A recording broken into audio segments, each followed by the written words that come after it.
2026ರ ಆರಂಭಕ್ಕೂ ಮೊದಲು ಈ ವಸ್ತುಗಳನ್ನು ಮನೆಗೆ ತಂದರೆ ವರ್ಷಪೂರ್ತಿ ಎಲ್ಲವೂ ಶುಭ. 2025ರ ಅಂತ್ಯವು ಇನ್ನು ಕೆಲವೇ ದಿನಗಳಲ್ಲಿ ಆಗಲಿದ್ದು, ಹೊಸ ವರ್ಷದ ಆಗಮನಕ್ಕೆ ಎಲ್ಲರೂ ಹೊಸ ಉತ್ಸಾಹದಿಂದ ಕಾಯುತ್ತಿದ್ದಾರೆ. ಪ್ರತಿಯೊಬ್ಬರೂ ಹೊಸ ವರ್ಷವನ್ನು ಇನ್ನಷ್ಟು ಉತ್ತಮವಾಗಿರಿಸಿಕೊಳ್ಳುವ ಬಗ್ಗೆ ಹೆಚ್ಚಿನ ಕನಸುಗಳನ್ನು ಕಾಣುತ್ತಿರುತ್ತಾರೆ.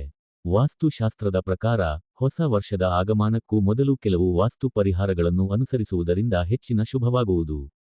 ಹಾಗಾಗಿ ಕೆಲವು ವಸ್ತುಗಳನ್ನು ಮನೆಗೆ ತರುವುದರಿಂದ ಸಂತೋಷ, ಸಮೃದ್ಧಿ, ಧನ, ಸಂಪತ್ತು ಎಲ್ಲವೂ ಮನೆಯಲ್ಲಿ ನೆಲೆಸುವುದು ಎಂದು ಹೇಳಲಾಗುತ್ತದೆ. ತಾಮ್ರದಿಂದ ತಯಾರಿಸಿದಂತಹ ಸೂರ್ಯ ಯಂತ್ರವನ್ನು ಮನೆಯ ಉತ್ತರ ಪೂರ್ವ ದಿಕ್ಕಿನಲ್ಲಿ ಇಡುವುದು ಉತ್ತಮ. ಈ ಯಂತ್ರವು ನೆಲದಿಂದ 7 ಅಡಿ ಎತ್ತರದಲ್ಲಿ ಇರಿಸುವುದು ಒಳ್ಳೆಯದು. ಹೊಸ ವರ್ಷದಲ್ಲಿ ಪ್ರತಿನಿತ್ಯ ಬೆಳಗ್ಗೆ ಎದ್ದು, ಸ್ನಾನ ಇತ್ಯಾದಿಗಳ ನಂತರ ಸೂರ್ಯ ಯಂತ್ರದ ಮೇಲೆ ಗಂಗಾಜಲವನ್ನು ಸಿಂಪಡಿಸಿ, ತಿಲಕವನ್ನು ಹಚ್ಚುವುದು ಒಳ್ಳೆಯದು. ಮನೆಯ ಉತ್ತರ ದಿಕ್ಕಿನಲ್ಲಿ ಎಂದರೆ ಹಣದ ಕೋಣೆಯಲ್ಲಿ ಕುಬೇರನ ಮೂರ್ತಿಯನ್ನು ಸ್ಥಾಪಿಸಿ. ಇದು ಜಲತತ್ವದ ದಿಕ್ಕು ಎಂದು ಹೇಳಲಾಗುತ್ತದೆ. ಹಾಗಾಗಿ ಈ ದಿಕ್ಕಿನಲ್ಲಿ ನೀರಿಗೆ ಸಂಬಂಧಿಸಿದ ವಸ್ತುಗಳನ್ನು ಇಡುವುದು ಹೆಚ್ಚಿನ ಲಾಭವನ್ನುಂಟು ಮಾಡುವುದು. ಗೋಮತಿ ಚಕ್ರದಲ್ಲಿ ಲಕ್ಷ್ಮೀ ದೇವಿಯು ವಾಸಿಸುತ್ತಾಳೆ ಎಂದು ಹೇಳಲಾಗುತ್ತದೆ. ಹಾಗಾಗಿ ಯಾವ ಮನೆಯಲ್ಲಿ ಗೋಮತಿ ಚಕ್ರವಿರುವುದೋ ಆ ಮನೆಯಲ್ಲಿ ಲಕ್ಷ್ಮೀ ದೇವಿ ನೆಲೆಸುವಳು. ಹಾಗಾಗಿ ಹೊಸ ವರ್ಷದ ಆರಂಭಕ್ಕೂ ಮೊದಲು ಮನೆಗೆ ಗೋಮತಿ ಚಕ್ರವನ್ನು ತನ್ನಿ.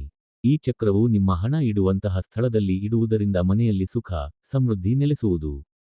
ಜ್ಯೋತಿಷ್ಯ ಶಾಸ್ತ್ರದಲ್ಲಿ ಶ್ರೀ ಯಂತ್ರ ಲಕ್ಷ್ಮೀ ದೇವಿಯನ್ನು ಪ್ರತಿನಿಧಿಸುವ ಯಂತ್ರ ಎಂದು ಹೇಳಲಾಗುತ್ತದೆ. ಹಾಗಾಗಿ ಮನೆಯಲ್ಲಿ ಈ ಚಕ್ರವನ್ನು ಇಡುವುದರಿಂದ ಧನ, ಸಂಪತ್ತಿನಲ್ಲಿ ವೃದ್ಧಿಯಾಗುವುದು. ಜೊತೆಗೆ ಈ ಯಂತ್ರಕ್ಕೆ ಪ್ರತಿನಿತ್ಯ ನೀರನ್ನು ಸಿಂಪಡಿಸಿ, ಪೂಜೆಯನ್ನು ಮಾಡುವುದರಿಂದ ಲಕ್ಷ್ಮೀ ದೇವಿಯ ಅಪಾರ ಕೃಪೆ ದೊರಕುವುದು.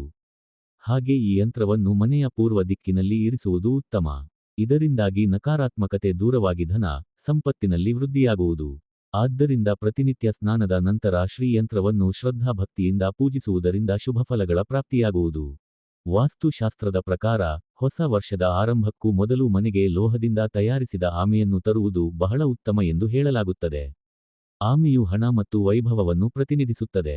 ಹಾಗಾಗಿ ಇದರೊಂದಿಗೆ ನಿಮ್ಮ ಆರೋಗ್ಯದಲ್ಲಿ ಬಹಳಷ್ಟು ಸುಧಾರಣೆಯೂ ಕೂಡ ಆಗಲಿದೆ. ಆಮೆಯಿಂದ ನಿಮಗೆ ಆರ್ಥಿಕ ಲಾಭ ದೊರಕುವ ಸಾಧ್ಯತೆ ಹೆಚ್ಚಾಗುವುದು. ಹೊಸ ವರ್ಷದ ಆರಂಭಕ್ಕೂ ಮೊದಲು ಮನೆಗೆ ಆನೆಯ ಮೂರ್ತಿಯನ್ನು ತನ್ನಿ. ಇದನ್ನು ಮನೆಗೆ ತರುವುದರಿಂದ ಮನೆಯಲ್ಲಿ ಸುಖ, ಸಮೃದ್ಧಿ ನೆಲೆಸುವುದು. ಆನೆಯನ್ನು ಉತ್ತರ ಅಥವಾ ಪೂರ್ವ ದಿಕ್ಕಿನಲ್ಲಿ ಇರಿಸುವುದು ಬಹಳಷ್ಟು ಶುಭ. ಆನೆಯ ಮೂರ್ತಿಯನ್ನು ಮನೆಗೆ ತರುವುದರಿಂದ ಮನೆಯಲ್ಲಿ ಸಕಾರಾತ್ಮಕ ಉತ್ಸಾಹದ ಆಗಮನವಾಗುವುದು ಎಂದು ಹೇಳಲಾಗುತ್ತದೆ. ಹೊಸ ವರ್ಷದ ಆಗಮನದ ಸಂದರ್ಭದಲ್ಲಿ ಮನೆಗೆ ಗಣೇಶ ಹಾಗೂ ಲಕ್ಷ್ಮೀ ದೇವಿಯ ಮೂರ್ತಿಯನ್ನು ತಂದು ಶ್ರದ್ಧಾಭಕ್ತಿಯಿಂದ ಪೂಜಿಸುವುದರಿಂದ ಹೊಸ ಆರಂಭಕ್ಕಾಗಿ ಉತ್ತಮ ಮಾರ್ಗಗಳು ಗೋಚರಿಸುವುದು ಹಾಗೂ ಈ ಮೂರ್ತಿಗಳನ್ನು ಮನೆಯ ದೇವರ ಕೋಣೆಯ ಹತ್ತಿರ ಸ್ಥಾಪಿಸುವುದರಿಂದ ಯಶಸ್ಸು, ಮಾನಸಿಕ ಶಾಂತಿ, ಸಂಪತ್ತು ಇತ್ಯಾದಿಗಳ ಪ್ರಾಪ್ತಿಯಾಗುವುದು. ನವಿಲು ಗರಿಯನ್ನು ಬಹಳ ಪವಿತ್ರವಾದದ್ದು ಎಂದು ನಂಬಲಾಗಿದೆ. ಏಕೆಂದರೆ ಇದು ಶ್ರೀಕೃಷ್ಣ ಮತ್ತು ಲಕ್ಷ್ಮೀ ದೇವಿಗೆ ಬಹಳ ಪ್ರಿಯವಾದ ವಸ್ತುವಾಗಿದೆ. ಹಾಗಾಗಿ ನವಿಲು ಗರಿಯನ್ನು ಮನೆಯಲ್ಲಿ ಇಡುವುದರಿಂದ ನಕಾರಾತ್ಮಕ ಉತ್ಸಾಹ, ವಾಸ್ತುದೋಷ ಹಾಗೂ ನಕಾರಾತ್ಮಕ ಶಕ್ತಿಗಳು ದೂರವಾಗುವುದರೊಂದಿಗೆ ಮನೆಯಲ್ಲಿ ಸುಖ, ಸಮೃದ್ಧಿಗಾಗಿ ಹೊಸ ಮಾರ್ಗಗಳು ಗೋಚರಿಸುವುದು. ವಾಸ್ತುಶಾಸ್ತ್ರದ ಪ್ರಕಾರ, ಬಿದಿರಿನ ಗಿಡವು ಸೌಭಾಗ್ಯ, ಅಭಿವೃದ್ಧಿ ಮತ್ತು ಹಣದ ಸಂಕೇತ ಎಂದು ಪರಿಗಣಿಸಲಾಗುತ್ತದೆ. ಹಾಗಾಗಿ ಡ್ರಾಯಿಂಗ್ ರೂಮ್ ಅಥವಾ ಕಚೇರಿ ಮೇಜಿನ ಮೇಲೆ ಬಿದಿರಿನ ಗಿಡವನ್ನು ಇಟ್ಟರೆ ಶಕ್ತಿಯ ಸಮತೋಲನ ಸುಧಾರಿಸುತ್ತವೆ ಮತ್ತು ಮಾನಸಿಕ ಶಾಂತಿ ಸಿಗುತ್ತದೆ.